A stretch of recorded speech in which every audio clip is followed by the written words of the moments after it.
Can you imagine which one of these pieces of furniture I'm going to buy? I don't need him, but there he is. There's an old curiosity shop.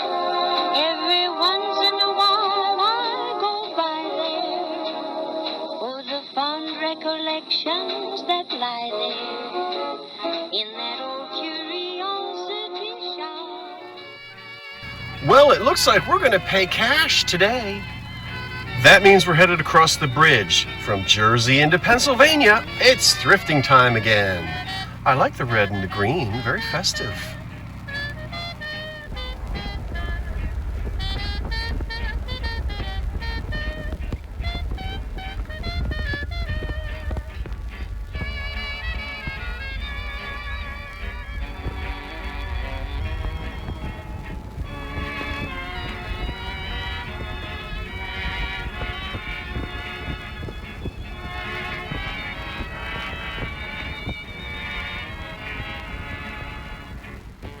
Well, who was H.C. Fry?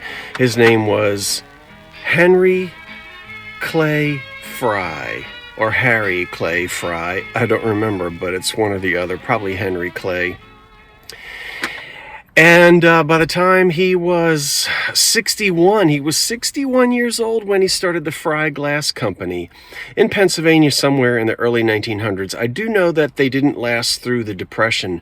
In fact, the company went into receivership and then they were shut down in the early 30s.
They did have a license from Corning to make heat-resistant glass, and this pearlescent, opalescent glass is what we see the most of.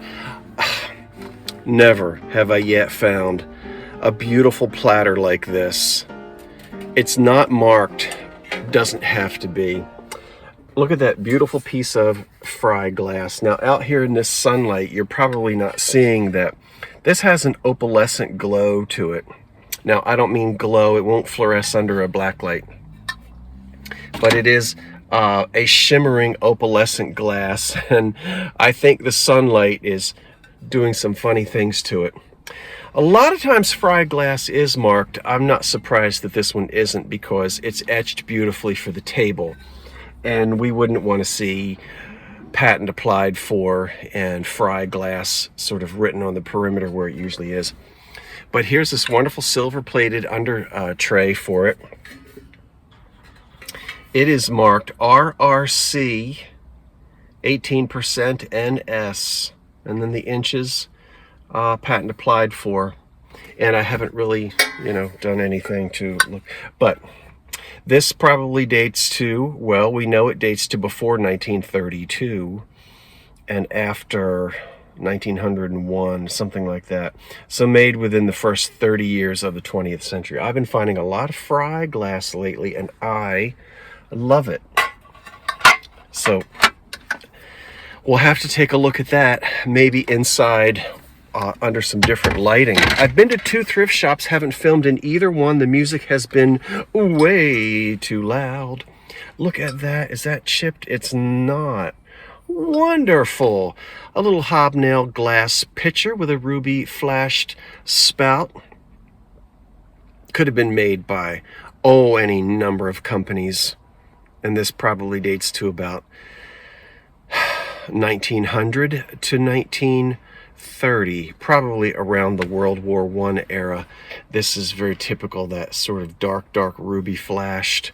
It probably had little tumblers that went with it, but for your Christmas table, why not? Here is a Continental Can Company shaker, cocktail shaker, and it's got those 3 concentric C's on the bottom, which you may not see.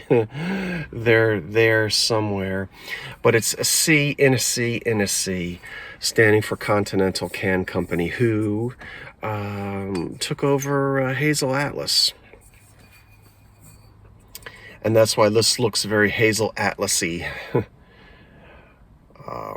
And this would date to sometime right in the mid to late 50s when they put the CCC on the bottom instead of the HA for Hazel Atlas or Hazelware. I think that might be it. I've got 2 sort of little lampshades over there that aren't any big deal. And it's time to go to another thrift store. Maybe this time it'll be quiet enough I can actually run the camera. Let's see what happens.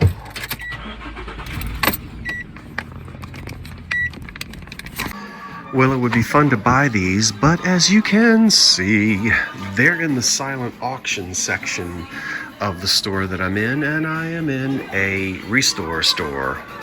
And I told you I was gonna stop saying restore store and just say restore, but I didn't do it. Now look, over there's also a cabinet that's got silent auction items in it, and of course I'm right under the loudspeaker. But there's the toaster that everybody wants, and I'm not in need for one anymore. I used to be, but the one that I've got at home, I was able to put 2 toasters together to make one. But here it is. That's that Hot Point Leaping Gazelle toaster. Just for kicks and jollies, I'm going to go look in the book and see how high it's been bid up to this point. Let's go do that. It's number 75.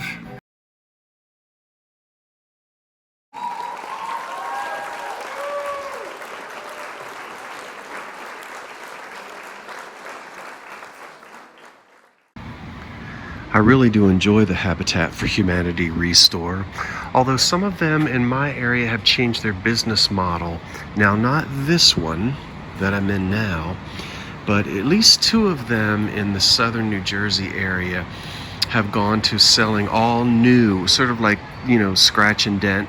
Now, there was always a certain amount of that, but you can see where I am, there is a lot of used furniture and antiques, which are over there. You can't really see, but I'm very disappointed. 2 of the stores closer to where I call home sell nothing but new items, store blowouts, whatever you want to call it, scratch and dent, and there's no used furniture or dishes and bric-a-brac. So I'm just gonna have to live with that. But it's, I'm always up in this neck of the woods anyway, and I've always had pretty good luck at this particular restore, although I'm not necessarily finding anything today. I think I'll go up here and look at the books. Stemware. There's plenty of it. And I'm not going to pick up everything. I'll let you spy with your own eyes. You can see. Of course, if I find anything I get really excited about, I'll pull that out and highlight it. 3 of those, 4 of those for $3.49.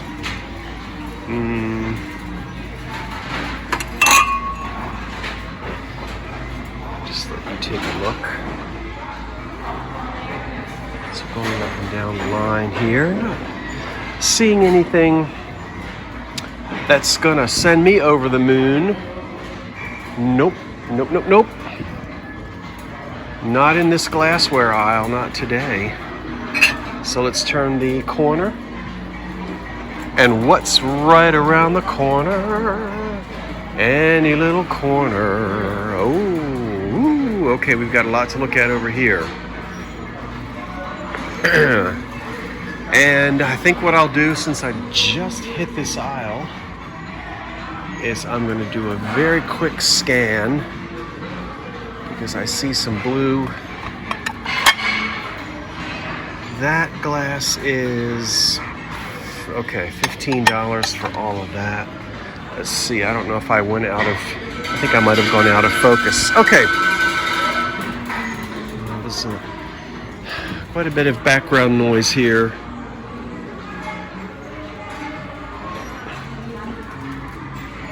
This is a little different because I'm just letting the camera run. And there's probably things that you want me to reach down and pick up. How about that? For an interesting open lace bowl.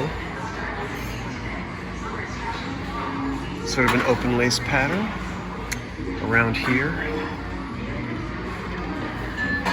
And that's not old, but that's, this looks like it's something by New Martinsville. Radiance, maybe. Let me get that out of there. That's a big one. I think that's a New Martinsville pattern.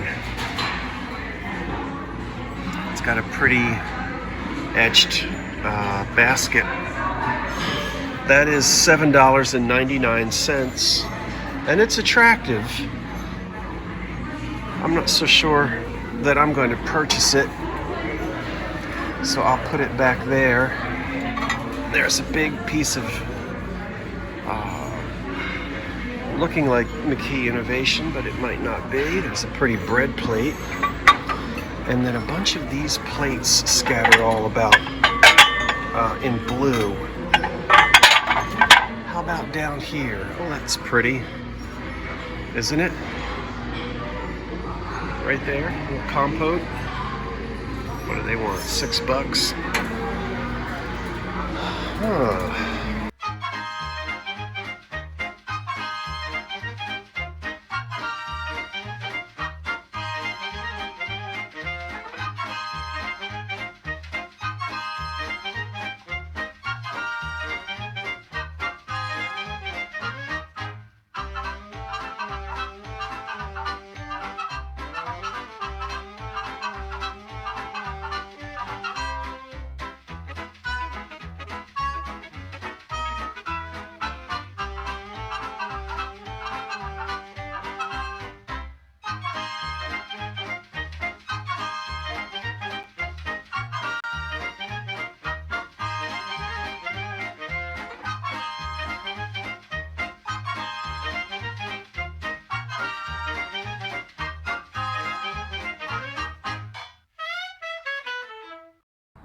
Well, in the last store, I simply had to get the pink Jeanette Windsor sugar bowl because it's got its lid.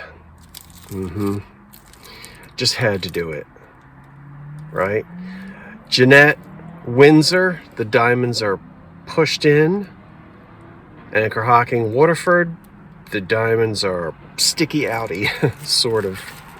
And then in that last store, oh, I just had to do it, but I guess you either have to be from there or have a history with this particular wonderful, quaint city in Pennsylvania, and it is Doylestown. This is a souvenir of good old Doylestown, Pennsylvania. A glass clam broth, little jewelry casket, little trinket box. That's every bit of 100 years old, and the sunshine is really having fun.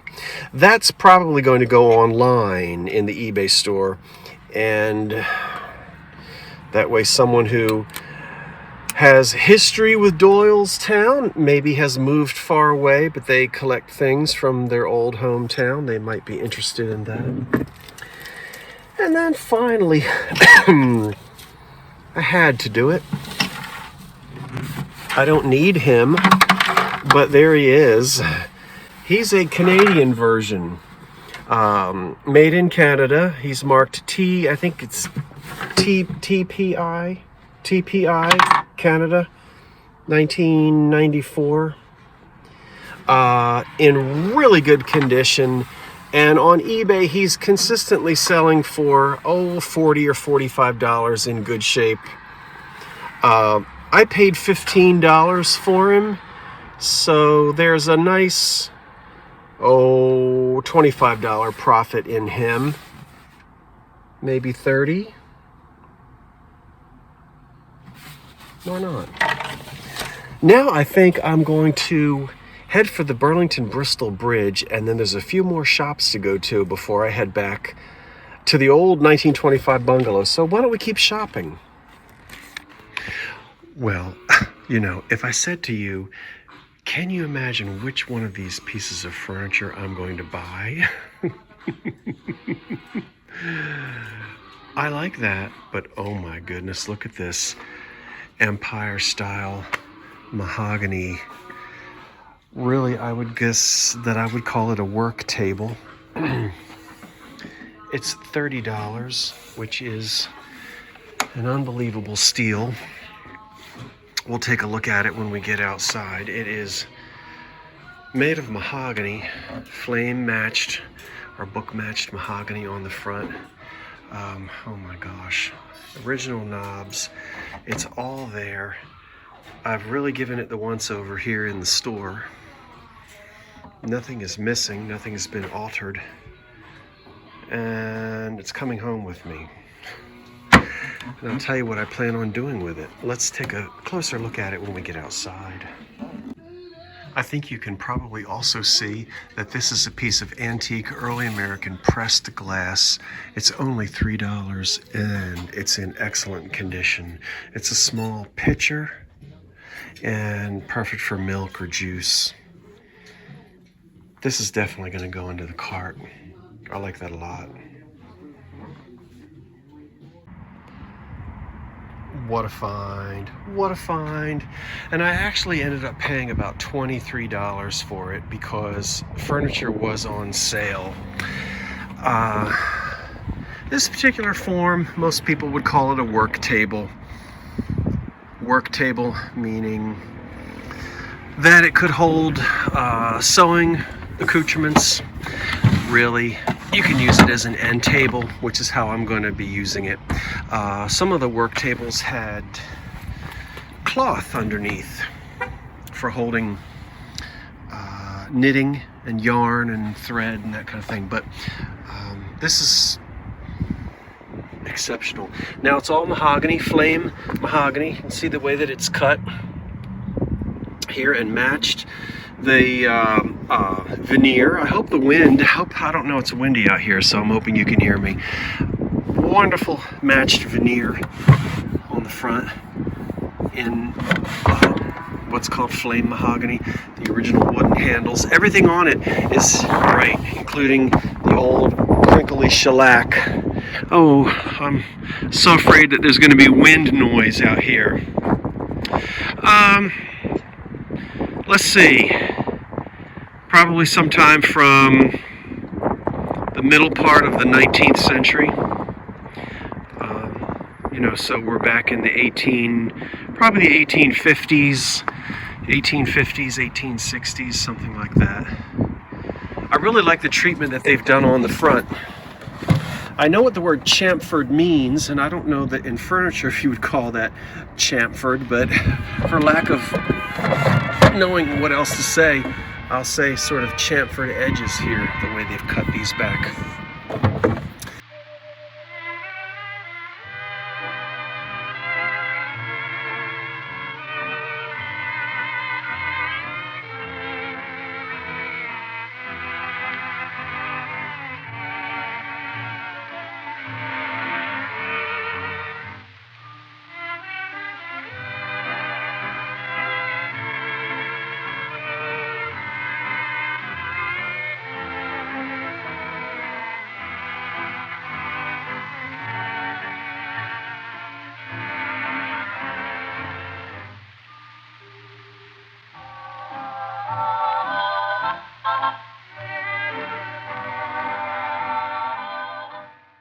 but it is just exceptional.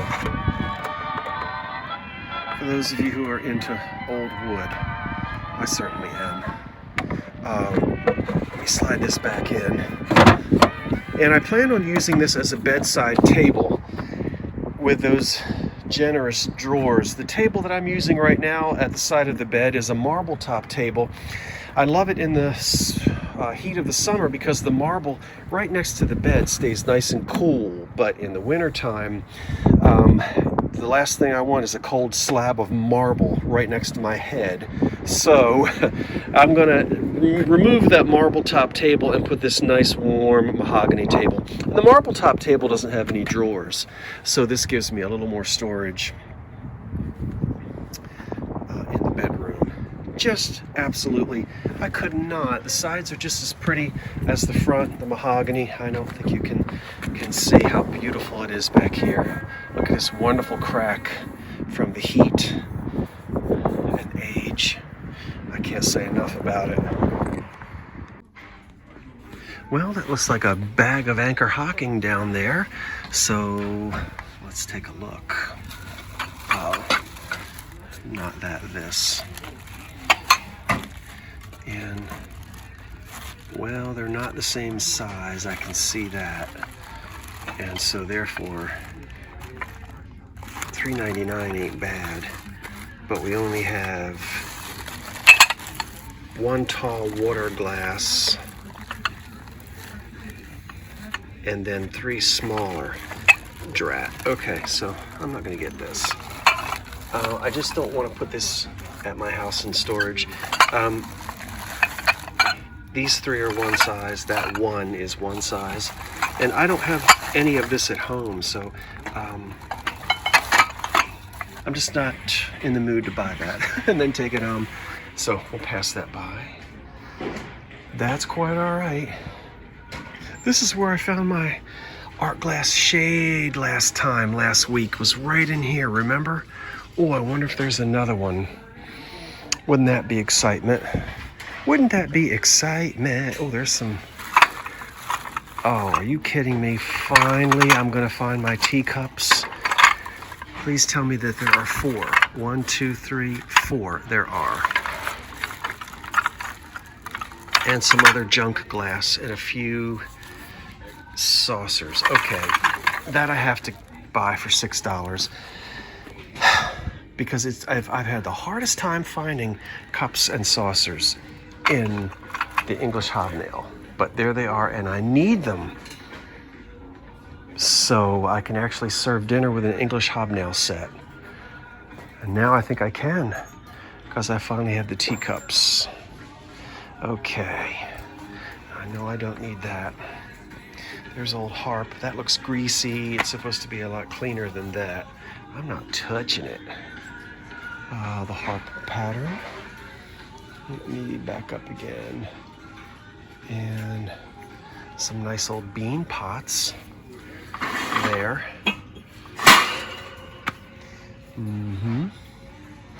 And let's see. We saw that monstrosity last week. Yep, I'm going to keep walking. Not even going to pay any attention to it. Look at the old refrigerator jug.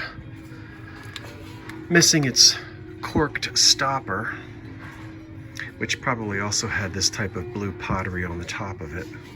Although I don't know that for sure, but they usually did.